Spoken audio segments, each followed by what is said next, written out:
whether it is really nagustuhan ng tao o hindi, in a democracy, there must be dissent. Without dissent, there is no democracy. If you are not allowed to disagree, there is no democracy, period. Baski anong political science pag-aralan mo dyan. So in democracy, Mayor, there needs to be a filibuster talaga. There has to be a dissenter, whether it is really correct or not. Just to, para mapag-usapan ang problema. Check and balance. Or, maski wala siyang makita, ma-question na niya, may kunti siya, buga siya.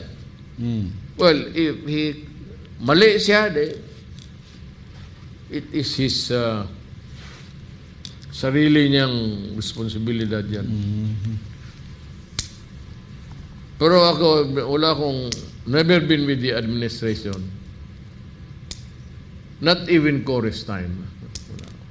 Nandito talaga ako sa opposition. I enjoy it. Wala akong project binibigay ng congressman. Ay, yung project ko sa siyudad lang. Ang mayor may project man, may pera man ang siyudad.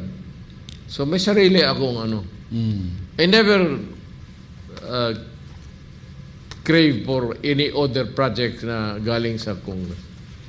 Kung magbigay sila, well, Doresa was a very good congressman. Garcia is, patay na eh. Just kasi hindi na siya congressman. Maswerte tayo sa Davao. Yung 3 districts congressman natin, hindi corrupt.